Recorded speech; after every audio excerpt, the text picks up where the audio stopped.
আর সবার একটা প্রশ্ন যে আসলে আপনার ভিডিও করে কে, আপনার ভিডিও এডিটিং করে কে, আপনার মানে ক্যামেরাম্যান কে। আমরা আসলে আজকে এই ভিডিওর মধ্যে আমরা তাকে সামনে নিয়ে আসবো, এবং তার ফেসটা আজকে রিভিল করবো। আর আপনাদের সবচেয়ে দামাকা উদ্দেশ্য হচ্ছে এটাই যে আমাদের মতিন ভাইয়ের আসলে video man, cameraman, editing everything, যাতে উনার দুইটা হাত নাই, কিন্তু উনি কীভাবে এগুলো করে আর কেমনে এখান পর্যন্ত এগিয়ে আসছে আজকে উনি সাকসেস, আজকে তাকে আমরা সামনে নিয়ে আসবো। আসসালামু আলাইকুম। আমি এই মুহূর্তে আছি ফেনী জেলায় ডাগনভূঞায়, আমাদের মতিন আর্জেন্টিনা ভাইয়ের বাসায়। আপনাদের সবার ডিমান্ড আমাদের মতিন ভাইয়ের বাসাটা দেখার জন্য। এটা হচ্ছে সেই ভাইরাল বাড়িটি, যেই বাড়িটা নিয়ে আপনাদের খুবই একটা মাতামাতি, খুবই একটা উন্মাদ। আর আমার সামনে আছে আমার প্রাণপ্রিয় শ্রদ্ধেয় বড় ভাই আমাদের মতিন ভাই। ভাইজান কেমন আছেন? জি ভাই আলহামদুলিল্লাহ, খুবই ভালো লাগলো। সেই শুধু নোয়াখালী থেকে আসছি আপনাকে দেখার জন্য। আসলে সবার খুব ডিমান্ড যে ভাইয়ের বাসা যান, ভাইয়ের সাথে একটু কথা বলুন, ভাইয়ের সাথে ভিডিও দেখতে চাই। আর ভাইজানের যে বাড়িটা সেটা নিয়ে একটা ভিডিও চাই। ভাই একটু কথা বলবেন যে আপনার বাড়িটার ব্যাপার নিয়ে একটু? অবশ্যই ভাই। আসলে এত দূর থেকে আইছেন, অনেক ধন্যবাদ আপনাকে। আসলে এত দূর দূরান্ত থেকে ভালোবাসা টানা যে আপনি আমাকে দেখার জন্য আর আমার বাড়ি দেখার জন্য আসছেন, অনেক খুশি হলাম। রিসেন্টলি শুনলাম নাকি আপনার ফেসটা একটু হ্যাক হয়ে গেছিল, আসলে খুবই খারাপ লাগছিল যে ভাই। আসলে আমরা যারা একটু উপরে উঠতে চাই অনেক কষ্টের বিনিময়, কিন্তু কিছু দুশ্মন থাকে যারা আমাদের উপরে খুবই একটা মানে একটা অতপরিবার হামলা করে। তো কিভাবে ফেসটা হারাইছে আর কিভাবে ফাইলেন একটু জানান আমাদেরকে। আসলে আমার ফেসটা কে জানো কি, আমার নামে ফেক ফেস খুলি, ফেক আইডি খুলি, আমার নাম দিই। আসলে আমার ফেসটাকে সাসপেন্ড অন করে দেওয়া হয় আর ফেসবুকের কাছে রিপোর্ট করে। যাক আলহামদুলিল্লাহ, মানুষের ভালোবাসা আছে দেখি। আর আমি ইনশাল্লাহ একুরেট আছি। আমি ফেসবুকের সাথে কথাবার্তা বলে আমি আমার ফেসটা আনতে পারছি।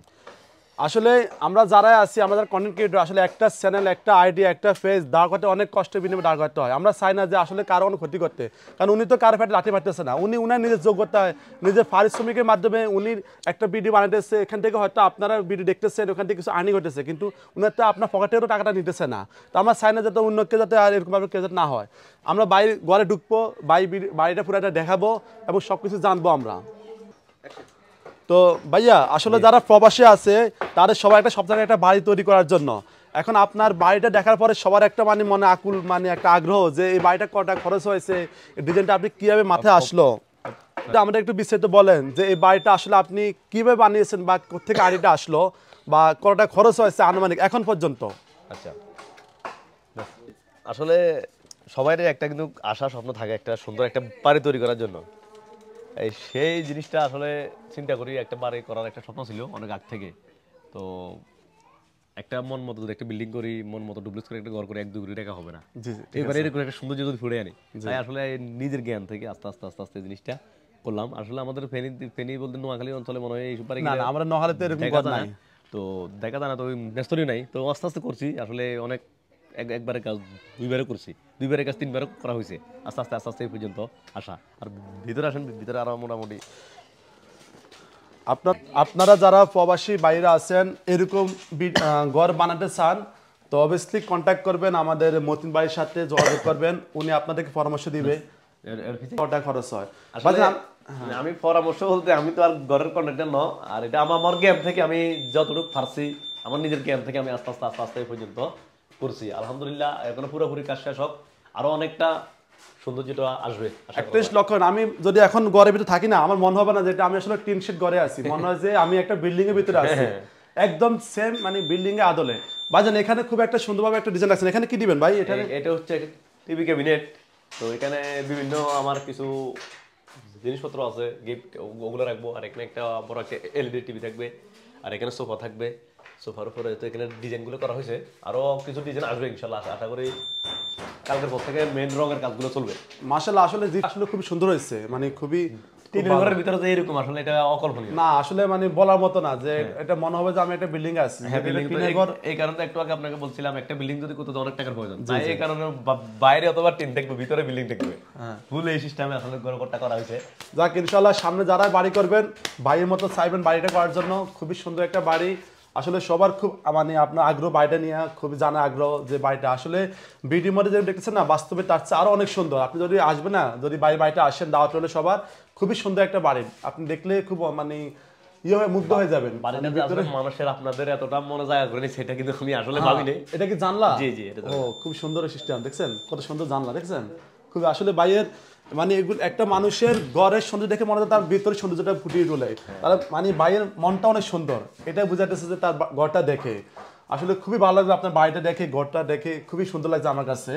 রুম হচ্ছে আপনার 5টা, আর আমার মোট রুম হচ্ছে 3টা। জি 3টা হচ্ছে একটা আমার রুম, একটা আমার ছোট একটা ভাই আছে, উনি কিন্তু দেশে নাই এবার। জি আর আমার নিজের রুম একটা, আর একটা তো এটা শুধু সাজানো গোছানো থাকবে, এটা মেমোরিতে আসলে এখানে বসবে, এখানে শুধু এটাই থাকবে। আর একটা বাত খাবার জন্য একটা রুম আছে, আর ওই সাইডে পাগর টাগর করছি আলহামদুলিল্লাহ। আর এই হচ্ছে আমার ছোট একটা। তো ওই সোফাটা বানাতে আসলে আপনার খরচ কত হয়েছে? আসলে ধরেন সোফাটা আমি নিজে কিন্তু সোফার মেস্ত হই, যদি আপনারা কেউ এটা তৈরি করতে চান, এটা কিন্তু অনেক দাম।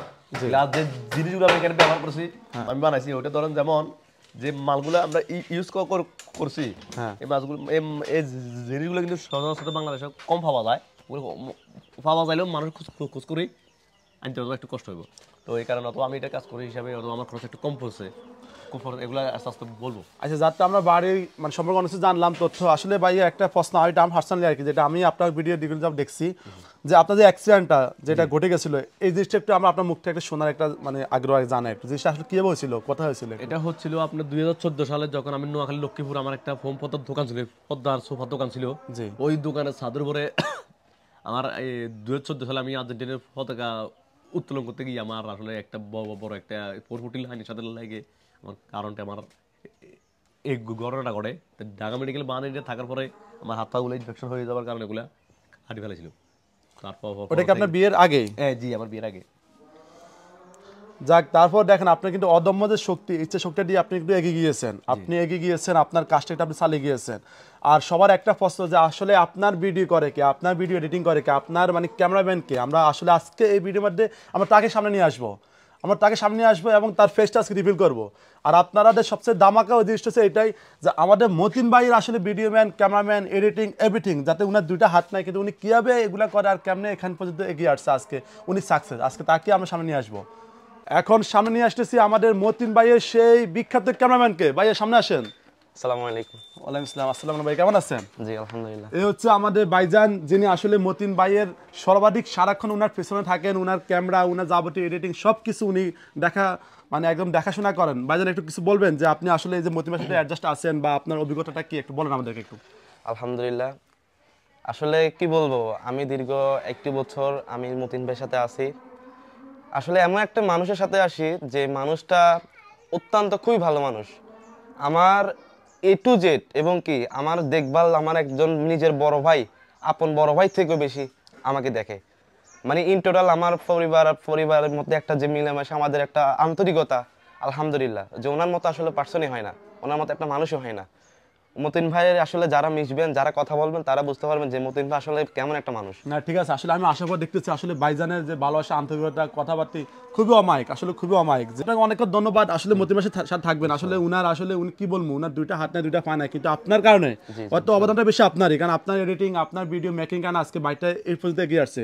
তো আমরা আশা করি আমাদের যারা দর্শক যারা আছে, আমাদের যারা ভিউয়ার যারা আছে, তারা আমাদের বাইকটিকে সাপোর্টই যাবে সবসময় মতিন ভাই। তো আসলে মিটু ভাই আসছেন আসলে নোয়াখালী থেকে। আমি মিটু ভাইয়ের ব্লগগুলো দেখি মাঝে মধ্যে, যাক আলহামদুলিল্লাহ চোখের সামনে ফুটলে দেখি। আর ইনশাল্লাহ মিটু ভাইয়ের ব্লগগুলো অবশ্যই আপনারা দেখবেন। আর অবশ্যই লাইক কমেন্ট তো বলা লাগবে না, আমার অডিয়েন্স যারা আছেন আর আমার যে ভিডিওটা করতেছেন, আমার ভিডিও দেখে আসলে মিটু ভাইয়ের ব্লগটা অবশ্যই লাইক কমেন্ট শেয়ার অবশ্যই করবেন। আসলে খুবই ভালো লাগলো এই ফেনী জেলাতে এসে, আমাদের মতিন ভাই বাসায় এসে উনার সেই ভাইরাল বাড়িটি আমরা আপনাদের দেখাতে পারলাম, এই বাড়ির তথ্য জানাতে পারলাম, এবং কি মতিন ভাইয়ের সাথে কথা বলতে পারলাম। আর যদি আপনাদের আদারওয়াইজ কোনো প্রশ্ন থাকে বা কোনো কিছু জানা থাকে, অবশ্যই আমাকে জানাবেন। আমি সেই আলোকপাতে আপনার জন্য নেক্সট কোনো ভিডিও নিয়ে আসবো, নেক্সট কোনো জায়গায়, পরবর্তীতে কোনো লোকেশনে, আপনাদের জেলা হতে পারে বা আপনাদের কোনো পরিস্থিতি লোকের সাথে হতে পারে আমাদের পরবর্তীতে ভিডিও। তো মতিন ভাই ভালো থাকবেন, আজকে আল্লাহ হাফেজ।